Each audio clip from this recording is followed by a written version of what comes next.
Larry King Now, iconic newsman Dan Rather. It's important, I think, Larry, for us to keep in mind as Americans that an attack such as this is an attack on all of us. Is there any possible reason why someone would need or want that kind of weapon? You know, you and I probably get in trouble for even talking about this because the NRA, which is a very powerful organization. Plus, when you have two candidates, one of whom exudes strength and less policy, and the other exudes more policy and less strength, strength often wins. When a candidate for president, such as Mr. Trump, doesn't like what the Washington Post is reporting on and stands up and says publicly, when I'm president, they'll have to pay a price for the way they cover me in the presidential campaign. Now, whether you're a Republican or a Democrat, I think we can all agree that's not a healthy thing for the country. All next on Larry King Now.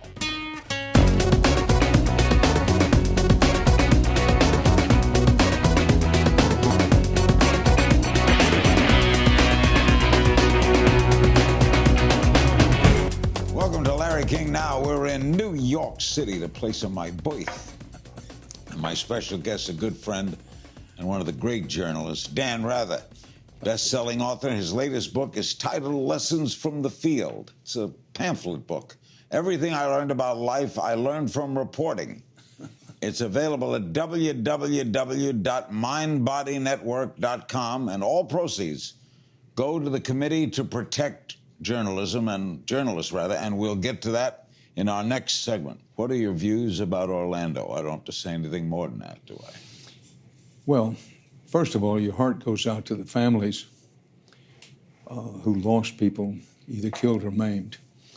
But clearly, it's important, I think, Larry, for us to keep in mind as Americans that an attack such as this is an attack on all of us.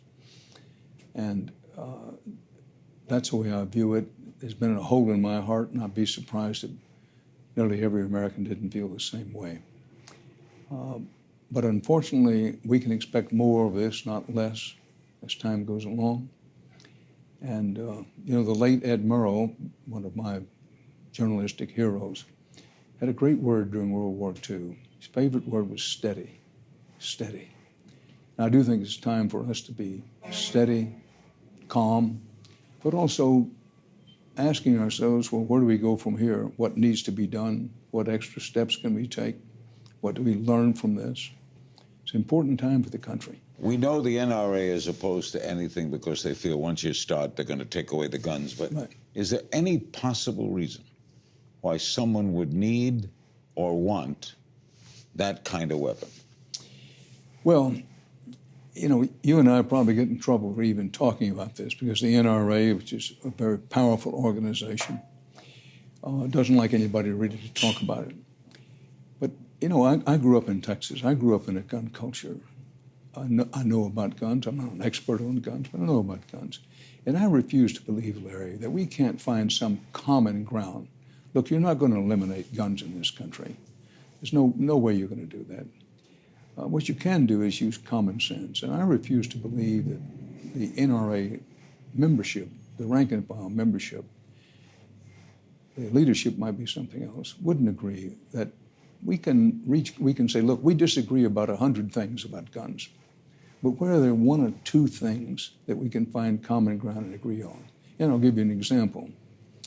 That there are gun laws, and if you enforce the gun laws better than we have been enforcing them, that will help. But many of those laws do not apply to the gun shows. And about 40%, it's my understanding, about 40% of the guns that are sold at the gun shows where there is no, for example, background checks. Something like that, it seems to me, common sense, we could reach agreement on. Also, I'd be surprised if we couldn't reach agreement eventually on some weapon, for example, the so-called, what used to be called the street sweeper shotgun, fully automatic weapons and the like. Gotta be a way to control it. At least those, when I say control them, limit the sale, military, police. It's that kind of thing that, you know, we're Americans. Everybody loves the country. The people in the NRA love the country. let's reach some common ground. And I would hope it's true, going back in time, that these hopes have not been realized. But when you have something like Florida, in the wake of something such as what happened there, is a good time to say, hey, can't we put aside our disagreements, as many of them as they are, and find one or two things that we can actually do?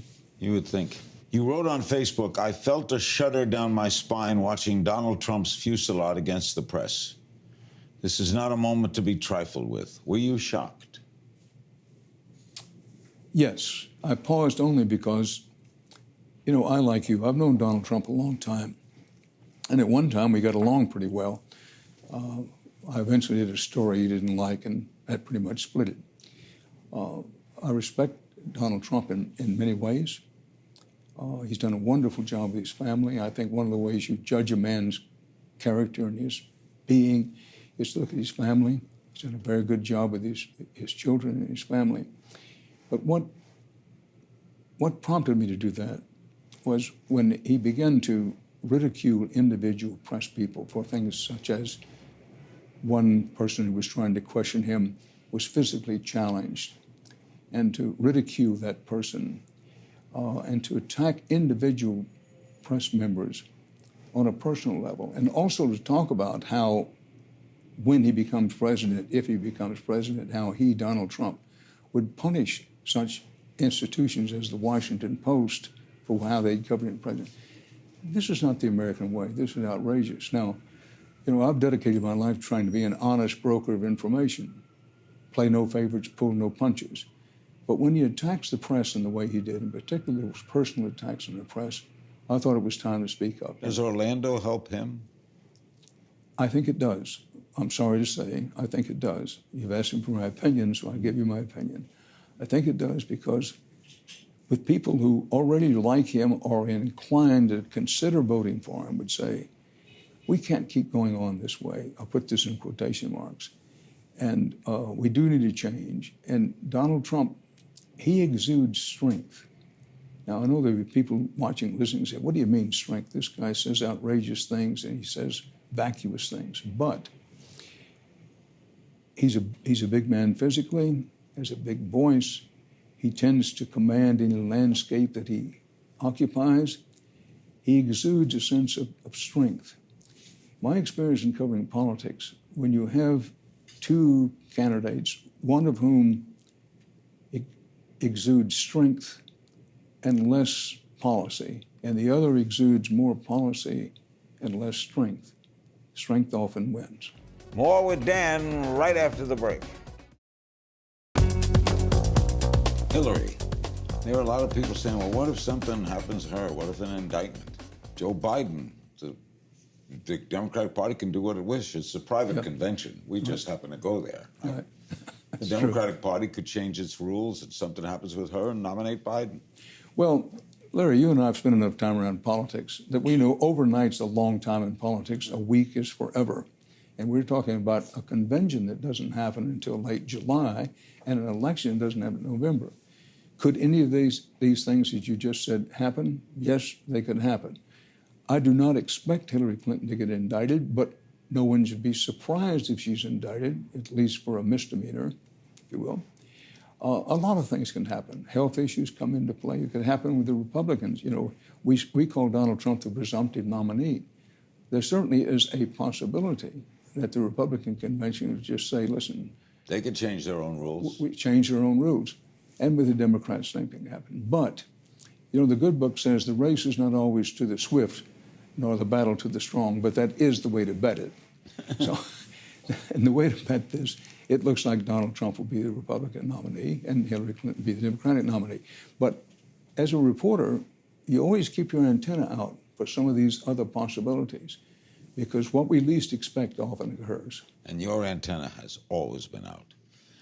Thank you. You've written some good books, and the newest is Lessons from the Field. Everything I learned about life, I learned from reporting. What prompted you to do this? Again, to be candid, I wasn't sure that it would make a book. But as I read through it, it is true that I think I've learned a few things in a lifetime of reporting. I've been reporting for pretty close to 70 years now, if you can believe that. And there are certain things I've learned. Some of them I didn't realize that I had learned them until fairly recent years. Example? Well, for example, how deeply one needs to be into gratitude, humility, and modesty. Let's face it, being on television doesn't lead one to, particularly when you're younger, to think about things such as gratitude, humility, and modesty. But as I get older and reflect on what I've learned, one of the things I've learned is the deep and abiding value of those three things, which I was taught by my grandmother and my parents at an early age.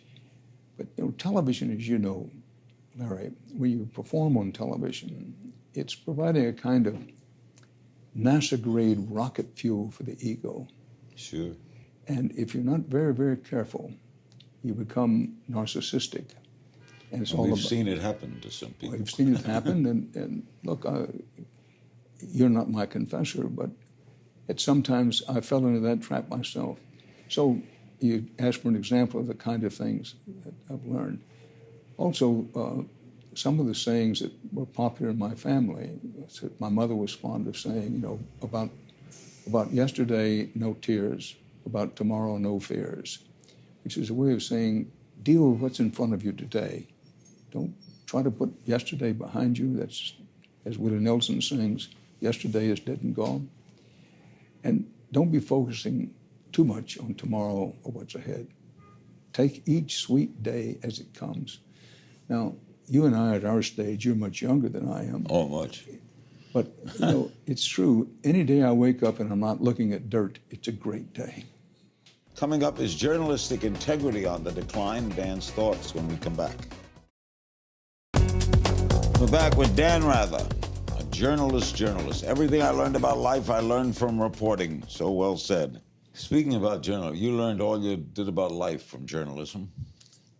With blogging, 500 channels, the diminished newspaper, the diminished magazine, are journalists relevant? Yes. In some ways, I think quality journalism is more relevant today than perhaps it ever has been. The internet has many, many strengths. And overall, and in the main, I think its pluses outweigh its minuses. But for the kind of quality journalism that matters, the kind of quality journalism is important, is essential. We're in a strange period in which the old business model that would support, for example, first-class international reporting, what used to be called foreign news, deep-digging investigative reporting, the business model for that is faded in some ways and fading. Nobody has yet come up with a new business model to, with very few exceptions, to finance that kind of quality journalism going forward. And I do worry about that. That's one effect of this new digital world, if you will. Now, let me pause and say, you and I agree, and I think most Americans agree, that independent, fiercely independent, when necessary, journalism is the red beating heart of freedom and democracy. Now, in the new digital world, the very idea that, well, journalists are no longer relevant, what does that do to the idea that you need journalism as a check and balance on power? And quality journalism, at its best, that's one of its most important functions, is asking the tough questions of people in power. And let's face it, there's a unique shortage of that right now. When you last had your last sign-off on CBS Evening News, you said journalists should be willing to risk it all for the truth. Is the truth as important today as it used to be in your hero, Mr. Murrow's day? It's every bit as important today as it's ever been. In some ways, I think it may be more important today, and here's the reason. It's harder today to get at the truth. As I think Oscar Wilde said, truth is rarely pure and never simple. Another way of putting that, the truth is hard to get to because people in power have learned and have more resources today to retaliate against the journalist or the journalistic enterprise. For example, you mentioned Donald Trump earlier. I want to come back again and say that, this is not a partisan political statement, but when a candidate for president, such as Mr. Trump, doesn't like what the Washington Post is reporting on and stands up and says publicly, when I'm president, this is a paraphrase, but this is what he meant, they'll have to pay a price for the way they covered me in the presidential campaign. Now, whether you're a Republican or a Democrat, a conservative, liberal, reactionary, or progressive, I think we can all agree that's not a healthy thing for the country. That's almost saying what Nixon was thinking. Well, I was waiting for you to raise the Nixon analogy, but I do think that there are echoes of the Nixon era in what we're going through now with this presidential campaign. And I just hope people think carefully about it. It's easy to forget what happened during the Nixon administration. Look, what we call for shorthand Watergate, in quotation marks. What was it? This was a widespread criminal conspiracy led by the President of the United States himself. Now, I'm not suggesting that either one of the present leading candidates for President of the United States would descend to that level. And it's hard to say, it's still hard for me to acknowledge it. The Nixon presidency was permeated by deceit and lawbreaking. Nobody wants to return to that. How about, I noticed more of today, I wonder what you feel about it. Today, because maybe of cable news and so many channels, there's more conjecture. You know, a plane goes missing and we did this and that, and all we know is it made a left turn. Yeah. But we have to keep conversation going. So when a story breaks, someone shoots up someone, we got to know all about them right away. Larry, this is such an important point that you raised. And I do, as a lifetime journalist and one who cares deeply about our country, often think about this.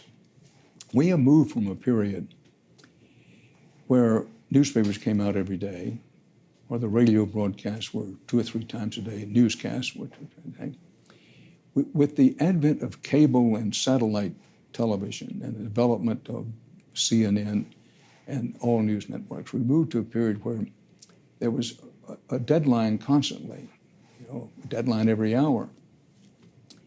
Now we're at a point here in the digital age, in the second decade of the 21st century, where there's a deadline every nanosecond. There's airtime to fill all day long, every second, 24 hours a day, 7 days a week. Poor reporting. And that leads to conclusion jumping, conjecture. And again, I don't accept myself in this criticism because it's part of the nature of what we're dealing with today, that the old journalistic creed, such as you trust your mother but you cut the cards, which is a way of saying never cynical but always skeptical. Such things as when big breaking news happens, you know that many of the first things you hear are going to be wrong. But the pressure is on today with nearly everybody in journalism. You don't have time to check it out. Some channels say breaking news on every story. Yes. I don't understand that. Well, breaking news, the sun came up. Well, breaking news, Larry King is talking to Dan Rather. Well, and this diminishes the coin of trust. When everything is breaking news, then nothing really is. Nothing is breaking. But I do think, Larry, and here I hope I'm not an old journalist kind of wearing spats to the office. I do think there's a yearning in the public for someone who will talk straight and who will say, I hope so. Folks, I know this is labeled breaking news, but to tell you the truth, nothing new has happened on this story for the last 48 hours. I will say, when the late, great Walter Cronkite was anchoring the CBS Evening News, this was in another era, but we would get into all day or hours on end coverage. And sometimes, Walter, with nothing new to say, would say, well, let's go to the White House and Dan Rather. Dan, what's going on there? I can't tell you how many times I said to myself, I never had the guts to say it on the air, Walter, there's not one damn thing going on here. Now back to you. Coming up, breaking news, a game of If You Only Knew, plus Dan takes your questions. Stay with us for more breaking news. We're back with Dan Rather, the new book, Everything I Learned About Life I Learned from Reporting. You can get it at www.mindbodynetwork.com. We're going to play a little game of If You Only Knew. I just throw some things at you. All right. Prepared by the staff, our crack staff. What makes you laugh? The mistakes I make and how stupid I can be. You have a favorite curse word?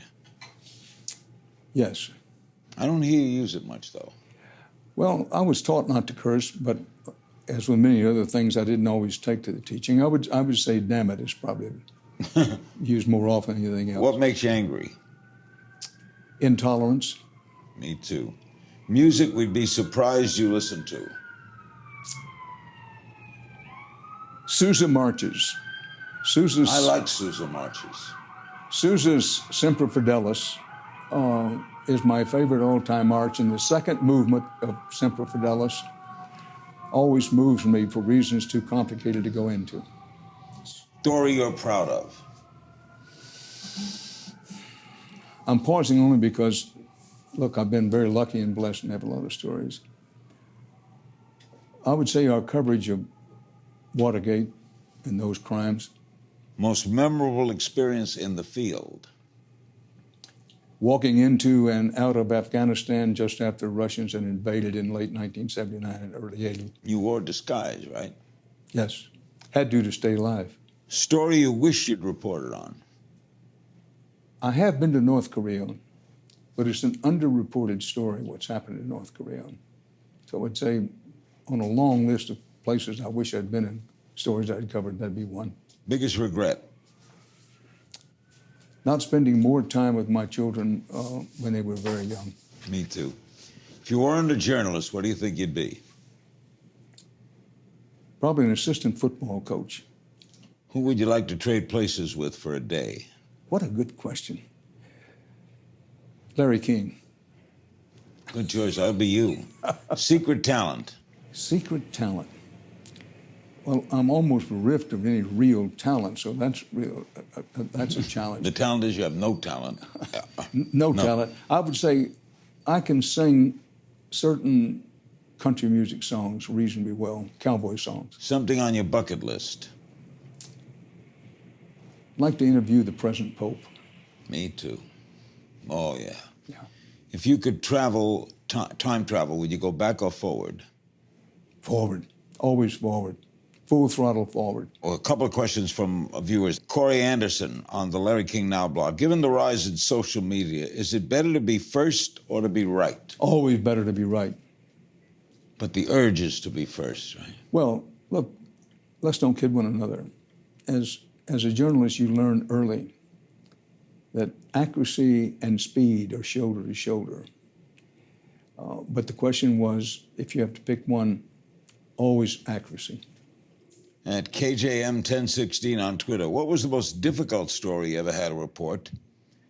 And how do you prepare yourself to report a tragedy to the nation?